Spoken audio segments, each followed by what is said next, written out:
Audrey, I'm very pleased with the tempo. Thought it went really, really well. I think we're practicing good. I think the guys are starting to figure it out. I do think we're getting to the point where they're ready to play. It's been a long camp. It's been a long tempo week in terms of our normal game week plus the bonus days. So I think overall pretty good.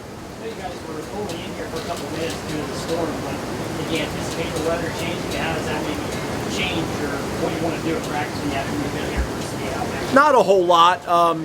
Tim and his staff have radars. As soon as it shows that it's in the vicinity, we got to get off the field to make sure our players and staff is safe.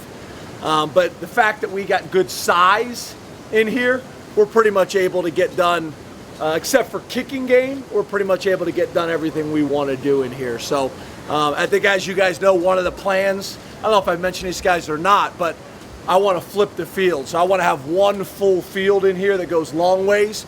We've already measured it out. There's plenty of field on the outsides. Tear up this rubber and turf it all the way to the wall. And now we wouldn't be limited in anything that we do because we'd have a full field to go. So that's part of the plans.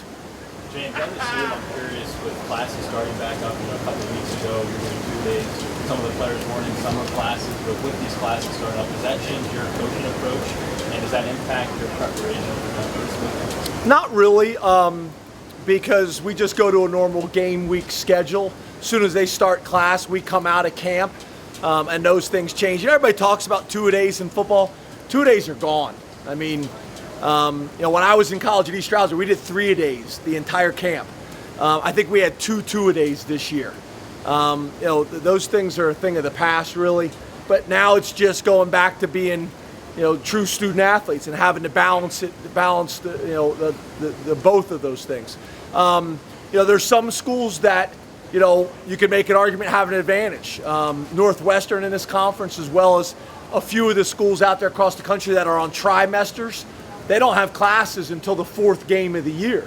So, you talk about, almost like a pro football style mentality up till the 5th game of the year. And that's a unique situation. And the schools across the country that are trimesters, there's about, I think 4 or 5 of them. That's a unique situation. But for us, we just go to a normal week model.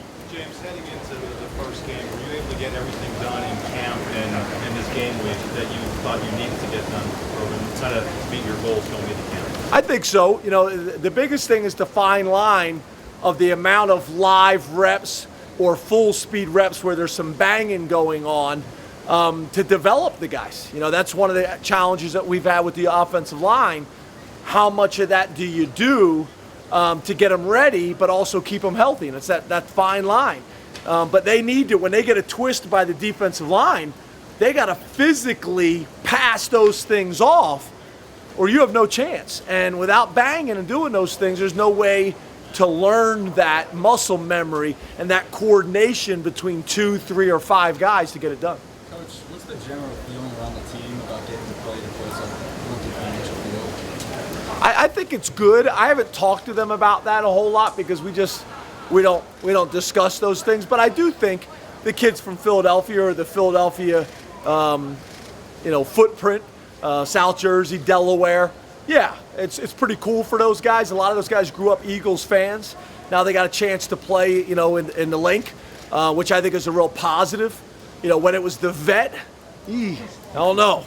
That turf that used to be on your grandmama's back porch that they used to have, and the jail cell in the basement, times have changed. I think right now it's a real positive for our guys that are Eagles fans or grew up going to games at Lincoln Financial Field.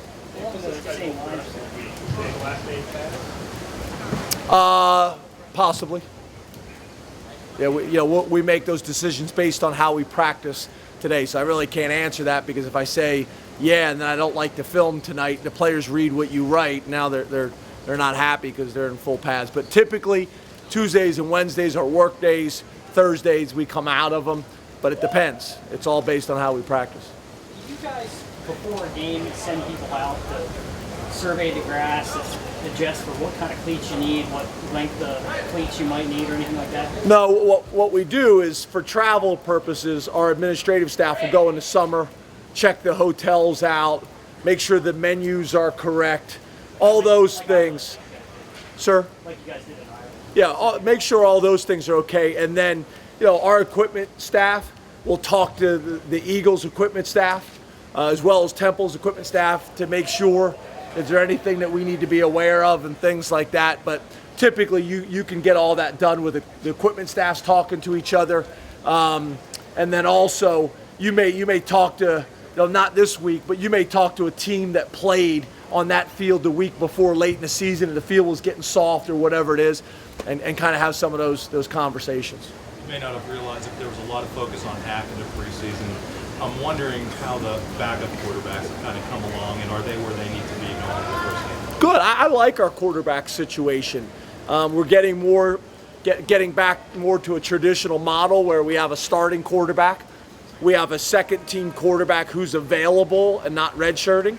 And then you have a guy behind him who's redshirting. And I think all three we're excited about. You also have Billy Fessler's doing a good job for us, and Jackson Urban's doing a good job for us as well. But we got three guys that I think, if you asked anybody in our program, players or coaches, they would say that they're excited about those three quarterbacks and what they've learned. I also know some of those guys. I'm watching Tommy Stevens throwing to Irving in practice, and those two guys are excited to be playing together for the next 4 to 5 years. Are you a one quarterback guy? I mean, a lot of coaches will only play one guy regardless if kids are redshirting or not, or given circumstances. Not that you would replace Hack, but are there circumstances where you could see Trey's playing? Yeah, I think every coach in the country is a one quarterback guy, but yeah, I think there's no doubt we would love to get in a position that Penn State hasn't been in a long time, where hopefully we play some games where not only are we able to get the backup quarterback some reps, but some other players on your program some reps. That's really valuable in terms of player development and program development. And you guys would probably know that better than me. I mean, how many games at Penn State over the last 4 years had pretty much been decided by the second or third quarter, where guys can get legitimate reps. I don't think that's happened a whole lot, where a lot of programs that's happened where guys have been able to get significant reps in games. Coach, can you just briefly talk about the work Paris Palmer's put in this offseason to get to where he is here? Because I know back in the spring, you were concerned about where he was weight-wise, and just talk to me quickly about what he's done to get where he is now. I think he's done a lot. I think his teammates have done a lot. I think the strength staff has done a lot. But it starts with Paris. It was clearly obvious to me that he was going to come in here and work. He knew he had a great opportunity. That's one of the reasons why I think he came here. He had a great opportunity. But a lot of guys have great opportunities and they can't figure it out. And he's figured it out. How to work, how to eat, how to train, how to prepare. Obviously it's all going to come down to Saturday and how he plays, but he's helped himself. You mentioned Naeem and the size that he brings to that middle linebacker spot. How about maybe the mental side, the understanding of that position and how it fits into the defense, that he's kind of developed as he's made that move there? He's done a nice job. Again, you're not asking a guy to be a first-time starter and the Mike linebacker. He's started already. He's watched Mike Hull. He saw how he did it. I think Coach Pride does a great job of preparing those guys as well. So a combination of all those things. But I'm pleased. I think Naeem's got all the tools you're looking for to have a really successful year and career at the Mike linebacker position. You mentioned not really knowing what you're going to get from Paris until you actually see him play. What are some of the things that you're kind of waiting to see when you actually play a game, and how long does it take in a season to figure out if you have answers to some of the question marks that you have? I think you figure a lot out in the first game. But I think it's the speed.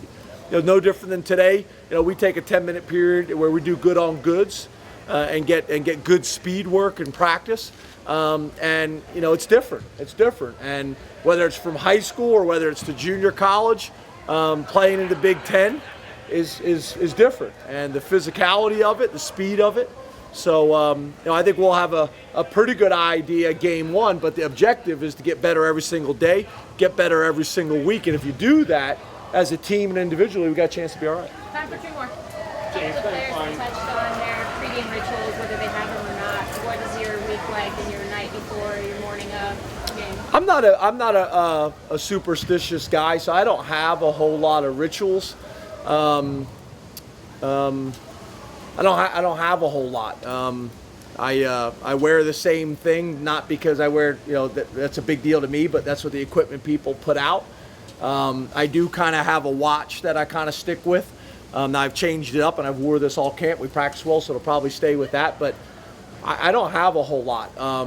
I take probably the one routine I have, and I think I've told you guys this before, I take 3 aspirins before the game starts, and I take 2 pills. I don't know what they are, but they make sure that I don't get bubble guts in the first quarter and have to run off the field on national television because my pregame meal has upset my stomach. So that's about all that I do. James, Ben Klein, one of the guys who's left off the depth chart. I'm not talking about injuries, but what do you have to see from him to get on the depth chart to contribute?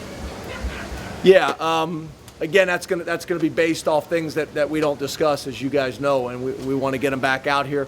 They've been real leaders and models for us, those guys that you ask questions about, but there's not a whole lot I can answer because the whole issue with the guys that you're asking about, are the things that I don't talk about. Thanks, Coach. Thanks, guys.